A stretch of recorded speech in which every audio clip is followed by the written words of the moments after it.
Hi, I'm William Verrett, and I'm in 10th grade at Fort Lauderdale High School. I worked with Miles Branson on my project. Our film was about a boy who went to go mountain biking, and he's been planning the trip for months. At the beginning of the film, he's woken up by his brother, and he gets ready for his mountain biking trip. He enters the park, everything's normal, and on his way in, he drops his phone on the ground and fails to notice. He didn't know this, and while he was going on his mountain biking trip, he was going really deep into the woods and losing track of time. He ended up falling off his bike because he hit a tree wrong, and he broke his leg. He fell on the ground screaming for help, no one could hear him. So he thought to himself he can grab his phone and call for some help. He was searching through his pockets and realized he didn't have his phone. So then he realizes he's stuck stranded in the woods, super deep in, he has no idea where he is, his leg is broken, and he does not have a phone.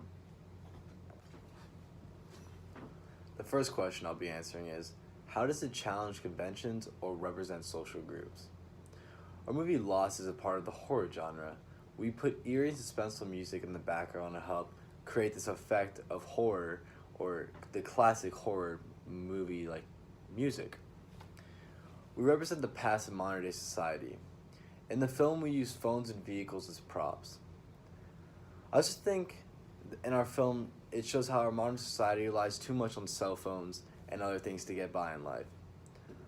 Other things in our film shows that all of us aren't fortunate enough to have parents, so not everyone can help us. Since Will, he only lives with him and his brother, that's why he went on a mountain biking trip by himself instead of with his brother or his mom or dad. He just lives with him and his brother. We challenge conventions because we usually, in horror films, there's an antagonist, but we had no antagonist in our horror film.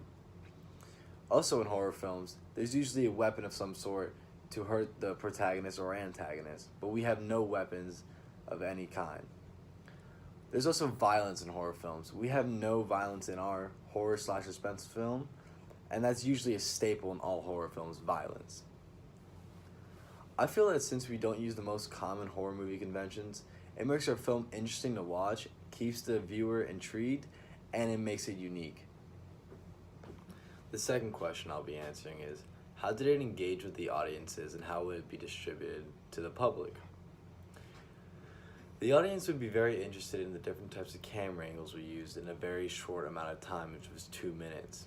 We included high angles, low angles, medium shots, action shots, over-the-shoulder shots, tracking, pan, tilt, first person, shot reverse shot, and a trunk shot. If our film ever had the chance to be distributed to the public, I would try to get them on streaming sites, for example, as Netflix. Netflix had over 148 streaming subscribers worldwide in 2018, and that's only one of the platforms.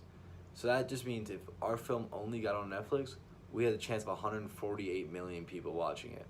I feel like these streaming sites like Hulu and Netflix and Google Chrome and all that are the best way to get your films started and getting out there, because people can watch them multiple times, however many times they want, because all they have to do is pay for a subscription and they can share movies with their friends.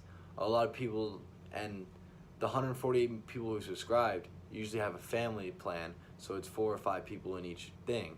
So that's a lot of people who end up watching your film, and your film can catch like wildfire and the word can spread about your film and it can become a big thing.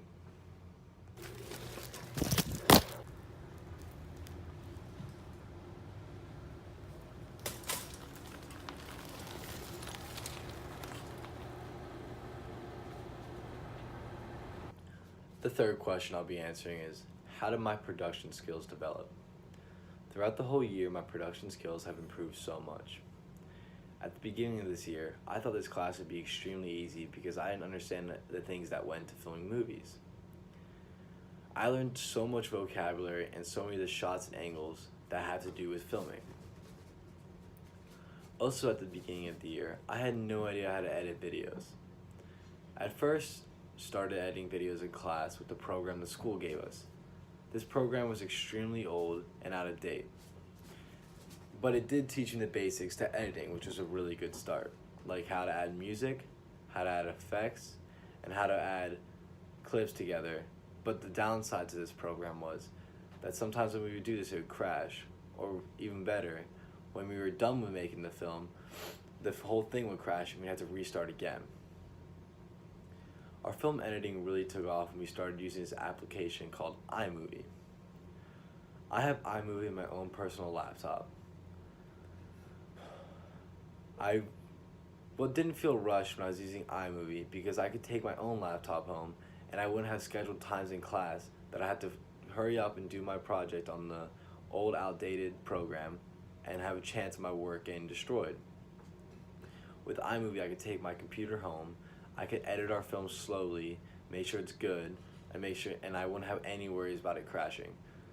iMovie was a lot easier to edit on because it was a lot smoother, it was a lot more of a simple layout, and we never had to worry about it crashing while we were uploading or editing videos. My last and final question I'll be answering is, how do we integrate technology into our film? We have used many different types of cameras in our films. The first film we shot was with one of the oldest cameras I've ever used in my life. The camera had to be plugged into the wall at all times, and the quality was horrible. When we were done filming with that, we had to realize that the camera didn't record into the SD card, it recorded into our cassette tape. So we still had to go back and film everything with that old camera again, and it made everything super difficult. The second film we used was shot with one of the school cameras. It was a lot easier because we were just beginning, and it came with a tripod. They were little handheld cameras that helped us get the shots that we wanted. But when we put them into our films and we started editing them, we didn't get the full effect because the quality was not amazing. So with our last film, we really tried to go big, so we used a GoPro because the quality was a lot better and the durability of the camera is amazing with the case on. We needed good durability in our film because in our film there's a lot of action going on. So our main character Will, he fell off the bike and broke his leg. So we had to put the GoPro on the front of the bike and we walked to their bike and we fell down with it to make it look like someone actually fell. And we just sped it up in real time with the technology we used on our filming programs with iMovie.